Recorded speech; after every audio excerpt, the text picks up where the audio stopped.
What is up, YouTube? This is DEFCON 3 Security coming at you from somewhere here on Spaceship Earth. So, I make a lot of videos and I get a lot of praise from people and saying, man, you really got your crap together. And, the reality is it wasn't always this easy. And I'm still making mistakes. So, in the course of becoming the guard that I am today, it's a learning curve, man. I've made a lot of mistakes getting here, and I'll name a few things. For starters, when I first started, my pay, I think I was working $13 an hour, which I don't know where you live, but it may seem high where you are, but in California, that's minimum wage. So when I first got hired, I was making minimum wage. And I was happy with it because I thought to myself, it's a pretty easy job. I get to be in a patrol car and I just go around this gated territory and, make sure all the houses are safe and there's no break-ins or any unwanted people there. But, looking back, man, $13 an hour, it's not worth it. I don't care if you're armed or unarmed. If you are dressed like a guard and you're driving around in a patrol vehicle, there is a chance you're going to get shot for a number of reasons. But one, because people may mistake you as law enforcement.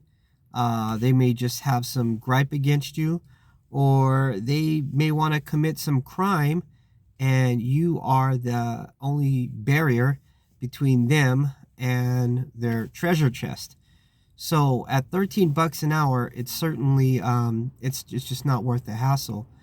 Granted, if you are a college student and they have you guarding a gate all night long and you're in your vehicle and you're at the liberty of watching YouTube videos all day long or studying, then maybe 13 might seem reasonable for you. But for me, it's not. I know I could ask for more. This whole channel is about that, or at least it's been going that way. So that was my first mistake, was pay.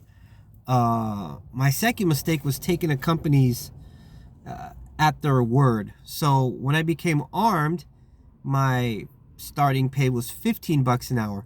So I went from $13 an hour to $15 an hour. They gave me a $2 an hour raise. I once made a video called, is it worth being an armed guard? And my answer was no. I'd like to redact that and say that being an armed guard is definitely where it's at. That's where the money's at. If you are unarmed, you can definitely make some decent money in security. Don't get me wrong. But an armed guard has so much more opportunity to make more money because you are far and few, and your job, there's a sense of, there's more responsibility to it, right? Since you have a firearm. And employers know this, and therefore they pay you more. What you get paid, that's up to you. It's not up to them. Remember, it's always up to you what you get paid, not up to them. All right, if you don't like the pay, leave. Been saying this forever. So yeah, I was making $15 an hour.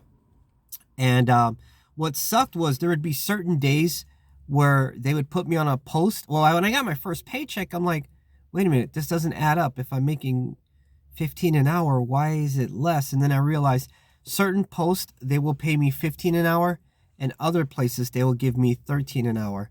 So when I was at some truck stop, it was $13 an hour, and then like on Friday and Saturdays, they would put me at some plaza, and I was making $15, which is BS. I would never do that again. I mean, yeah, that's just not right to make me unarmed on some days and armed on other days. And I'm like, dude, I'm an armed guard. I don't want to go into an unarmed position unless it's paying armed pay. There's no way I would, downgrade myself and go to an unarmed post when I went through all the trouble of becoming armed. When I say downgrade, there is no shame in being an unarmed guard. Some people just want to do that, and I totally get it. Not a big deal. I mean downgrade in a sense that it's like becoming a scientist, but then you're using your degree to, you know, clean test tubes out instead of research. I don't know. You get what I'm saying, right? So that was the other thing. My biggest mistake was just getting underpaid initially. My other mistake was buying the wrong gear. I was out there trying everything out. Like, okay, let me try some $32 boots. Let me try some, I don't know. I was just buying cheap equipment, and that stuff was not working. It was cheap plastic from eBay, and I kept having to buy things over and over because they would break on me. I had a gun holster, and when I put the gun in there, the plastic just shattered. I had another holster where I stepped on it and it shattered. I had another holster, including the current one, and the screws always got loose, so I'd have to buy Loctite, put it on there, and then screw it in, and then glue the screw on there because it would rattle out. So that comes with cheap equipment. The money I spent on replacing equipment, I could have actually just initially bought the right stuff in the beginning, and not only had quality product, but had it last for quite a while longer and save me money in the long run. And it also just looked better. I mean, I don't know about you, but if you're in the industry, but don't you have some guards that you look at and you're like, man, that guy looks really sharp. His equipment looks good, and it looks lightweight. And then, you ask yourself, why don't I look that way? And it probably has to do with you're using cheap gear, and they have nice gear that's really tidy and it's situated correctly. So, yeah, definitely invest in some good gear. If you can't afford everything all at once, I get it, because when you're first starting the industry, you're trying to catch on bills, or you might just not have the funds. Initially, security might not pay a lot, and you're just paycheck to paycheck. But if you can, buy the good gear. I always tell people, start off with good shoes, since you're going to be on your feet a lot. Get some good shoes, and then get your vest next, because you definitely want to have protection in case you, gosh forbid, get shot, right? And then start working on other things later. But yeah, definitely the shoes. Having said that, that brings me to another mistake I made. I was buying heavy boots that looked good. Then I turned around and got some boots that were made by Nike. They looked good. They were lighter, but they didn't feel all that great. The last few months, what I have been doing is I just actually buy some Nike shoes, like actual tennis shoes, and you would never know that they're not boots. They're just actually the Nike shoes. Right now, I have some LeBrons. They're high tops. When you look at them, initially you would think they were boots. When I pull my pants up, you'll see that they're actually just a pair of Nikes. Dude, they are so comfortable. They are better than any tactical boots that you'll ever buy. I've tried so many tactical boots on the market. Nothing compares to a good pair of Nike shoes. I have a couple videos back. I have a picture or a video, excuse me, of the shoes. Check it out. You'll see what I'm working with. But again, you don't really need that visual. You can just go into any shoe store, and as long as not anything like Vapor Max or any Nikes like that are just too obviously fancy to be boots, you could get away with it. And I've never had a site manager complain, and nor, looking back, I don't think any of my old jobs I would have any site managers complain about my shoes.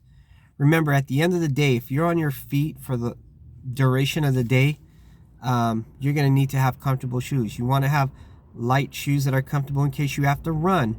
Not that you would ever have to, but you should be able to kick with your shoes, right? You should be able to at least be able to kick somebody in the face. If you can't do that because your boots are holding you down, then you need to switch it up. What else? Let's see here. Other mistakes I've made. Yeah, I've talked a lot. I used to have people say, oh, what kind of gun are you carrying? What kind of vest? And I'm like, oh man, I've got a Beretta, and I would get into details. Like I said in one of my last videos, I think that video was called Mind Your Own Business. I talk about, don't tell anybody what kind of gear you have. I mean, if you go to a presidential escort and ask one of the CIA agents, hey man, what kind of gear do you have? Or, hey, you working this weekend? They're not going to tell you any of that stuff, because it's a security risk. So don't ever tell anybody what kind of gear you have, especially what kind of vest you have and what kind of stopping power it has. Just keep things vague. You can be nice about it, tactful about it, but you know, keep it vague. When I have people that ask me what kind of gun I have, I just say, oh, a heavy one. Or they say, you know, what kind of vest is that, man? What kind of gun can that stop? And I'll joke around and say, oh, it could stop a cannonball, bro. It's that heavy duty. Yeah, just whatever you gotta say. I'm starting to sound lame here with my jokes, but yeah, just a few mistakes. I'm sure I can think of some more things, but we're at that 11-minute mark, and I think I gotta get going to work. I've got some of the guys out there. Actually, yeah, I've got a few other guys out there. I'm sorry, so I should get ready to go. I start in a few minutes. But anyways, guys, I just wanted to drop a video. I hope that helped. Maybe I'll do a part 2. Maybe I should write like a list of, you know, things I've done wrong. But I just want you guys to know that what I do, it's you know, you're learning by, through my mistakes. When you watch these videos, I didn't always have it right, and I still make mistakes to this day. And I'll probably make some more. I've got some things coming up soon that in security that might be good decisions or bad. I'm not sure yet. Maybe in a future video I'll talk about what that means, but I have to make some choices in security, and I'm like, gosh, I hope these are the right choices, because this could really set me back temporarily, right? Nothing's permanent. But if it works out, it would be a good thing. So I'll let you know. You'll learn through my mistakes.